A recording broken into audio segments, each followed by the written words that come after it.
प्राचीन काल में 4 युवा ब्राह्मण मित्र ज्ञान प्राप्त करके अपने घर लौट रहे थे।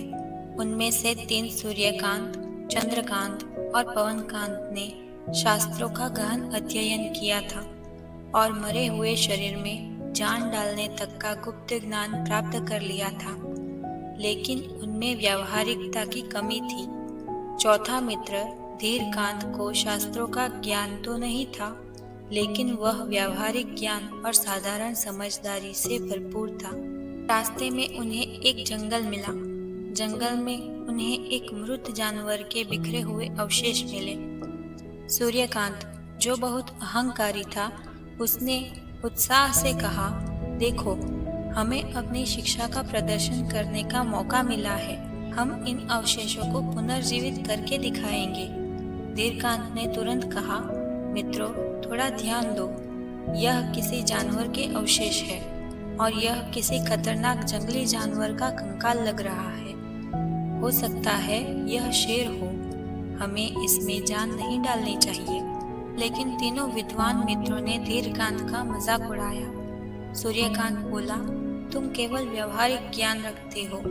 धीरकांत, हमारे पास शास्त्रों का ज्ञान है, वो ज्ञान ही क्या जिसका प्रयोग न हो। तीनों ने मिलकर काम शुरू किया।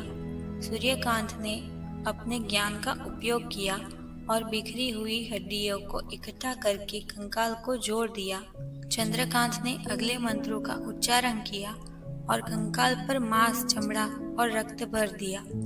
अब पवनकांत की बारी थी, जिसे अंतिम मंत्रों से मृत शरीर में जान डालनी थी।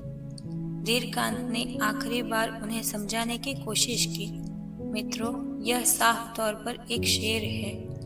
अगर इसमें जान आ गई तो हम सब मारे जाएंगे, इसलिए मूर्खता मत करो। लेकिन पवनकांत अहंकार से भरा हुआ था। उसने कहा, तुम हमारे ज्ञान पर शक कर रहे हो, पीछे हट जाओ।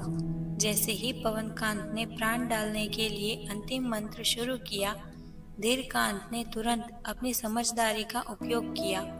वह तेजी से पास के एक ऊंचे पेड़ पर चढ़ गया। पवनकांत ने जैसे ही मंत्र पूरा किया, उस मृत कंकाल में जान आ गई। वह वास्तव में एक विशाल और भूखा शेर था। शेर ने दहाड़ मारी। अपने ज्ञान के अहंकार में डूबे तीनों विद्वान मित्रों सूर्यकांत, चंद्रकांत और पवनकांत को तुरंत मार डाला और उन्हें खा गया। जब शेर वहां से चला गया, तब धीरकांत पेड़ से नीचे उतरा। उसने अपने 3 विद्वान मित्रों की मूर्खता पर दुख जताया, जिन्होंने अपने ज्ञान का उपयोग बुद्धिमानी से नहीं किया और केवल प्रदर्शन के अहंकार में अपनी जान गंवा दी। धीरकांत अकेला अपनी समझदारी के कारण सुरक्षित घर लौटा। केवल किताबी ज्ञान पर्याप्त नहीं है। ज्ञान का मूल्य तभी है जब उसे सही समय पर, सही जगह पर और व्यावहारिक समझदारी के साथ उपयोग किया जाए। अहंकार में आकर दूसरों की सही सलाह को ठुकराना और अपनी विद्या का व्यर्थ प्रदर्शन करना विनाश का कारण बन सकता है। किसी भी कार्य को करने से पहले उसके संभावित परिणामों के बारे में सोचना अत्यंत आवश्यक है।